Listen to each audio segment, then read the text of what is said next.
नमस्कार दोस्तों, किरण की कहानी चैनल में आपका स्वागत है। आज की हमारी कहानी है झूठी परवाह। दोपहर 2 बजे मेरी आँख खुली।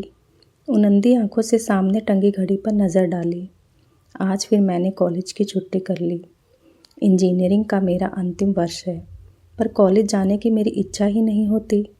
आंखें बंद किए मैंने रात में ही लिखी अपनी कहानियों के बारे में सोचा। बड़ा संतोष व खुशी हुई। आजकल मैं बहुत खुश हूँ।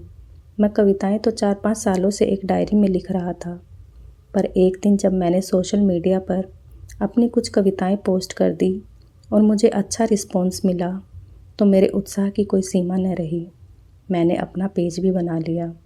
मेरे प्रशंसकों की संख्या बढ़ती जा रही थी, जिसे देखकर मैं फूला नहीं समाता। जीवन में और क्या चाहिए? इतनी कम उम्र में इतनी प्रसिद्धि। मेरी एक ई-बुक भी आ गई है। मैं अब अपने छोटे मोटे खर्चों के लिए कमाई करने लगा हूँ। कॉलेज की फ़ीस ही पापा देते हैं, बाकी मैं मैनेज करने लगा हूँ। माँ हैरान है मेरी प्रतिभा से। रोज़ जब वे उठती, मेरी रात में लिखी कविता पढ़कर खुश हो जाती।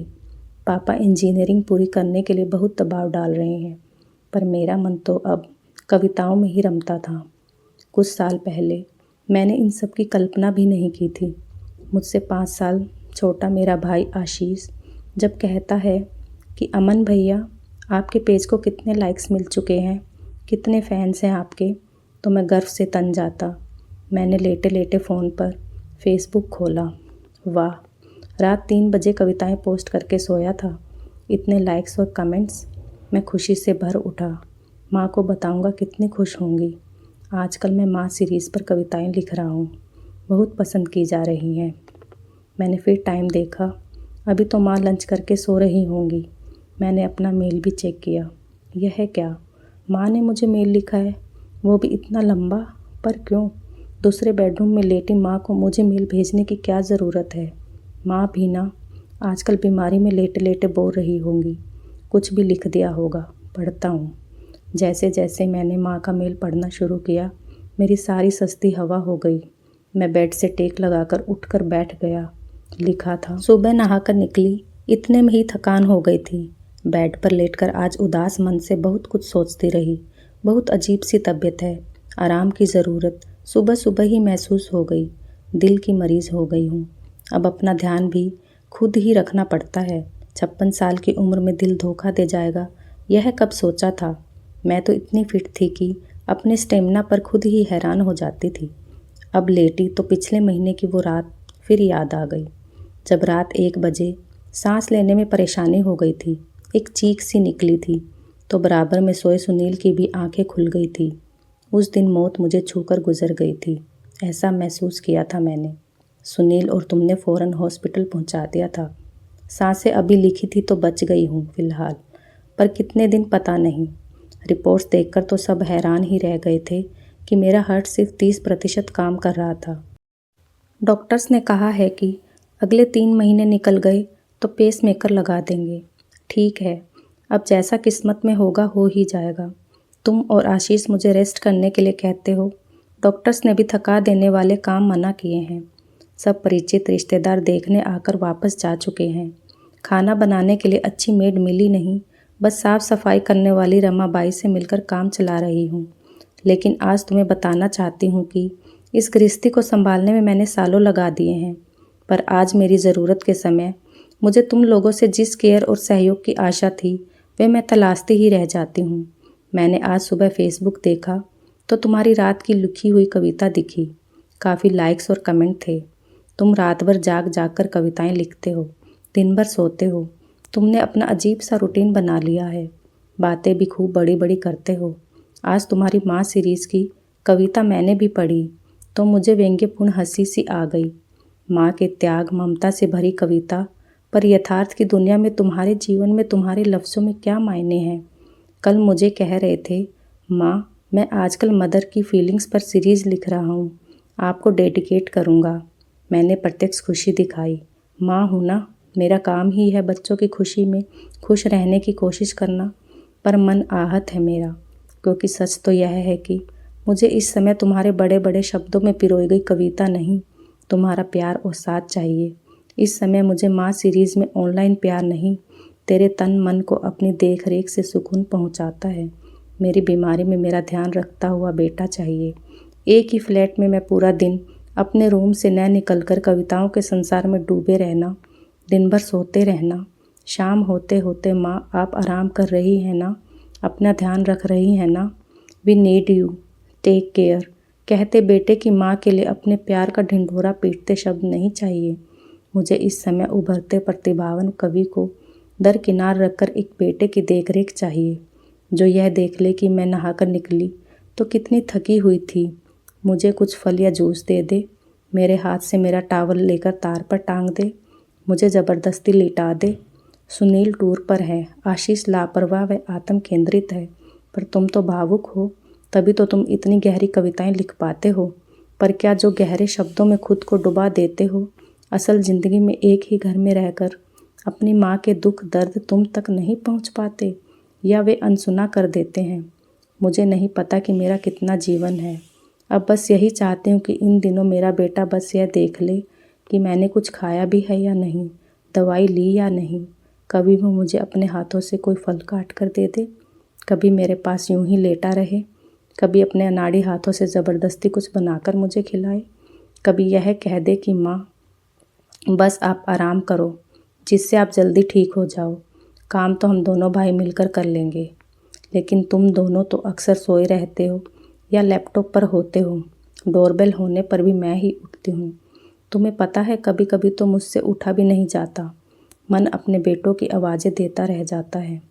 तुम्हें आहत नहीं करना चाहती, पर अगर तुम्हें दूसरों के दिलों की, उनकी भावनाओं को जानने वाली रचना लिखनी है तो पहले उन्हें महसूस करना होगा।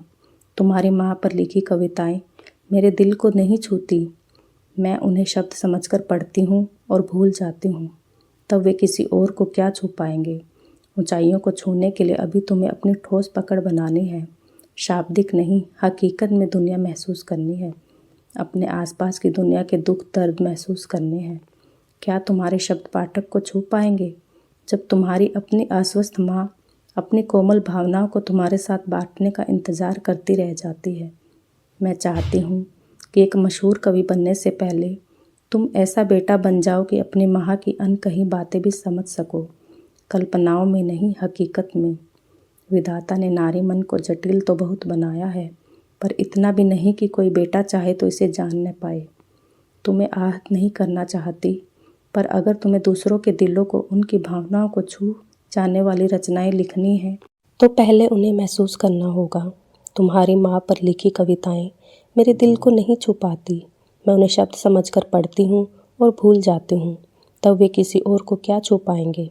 ऊंचाइयों की छूने के लिए अभी तुम्हें ज़मीन पर ही अपनी ठोस पकड़ बनानी है, अपने आसपास की दुनिया के दुख दर्द महसूस करने हैं। अमन, अपनी माँ की ही भावनाओं से अछूते रह जाओगे तो माँ सीरीज कितना आगे तक ले जा सकोगे। मैं भी तुम्हें सफलता के शिखर पर देखना चाहती हूँ। बस अब थक गई हूँ। तुम्हारी माँ। मेरी आंखों के सामने अचानक सब धुंधला सा हो गया, मेरे गालों का गीलापन बढ़ता जा रहा था। मैंने सिर पकड़कर बैठ गया। माँ तो कोई कवि या लेखिका भी नहीं है, फिर भी उनका एक एक शब्द मुझे झंझोड़ गया। यह क्या हो गया मुझसे। उस रात डॉक्टर ने कितना साफ साफ कहा था कि इन्हें लाने में कुछ सेकंड की देर भी हो जाती तो। ओह, डॉक्टर ने ये 3 महीने पहले चिंताजनक बताए हैं।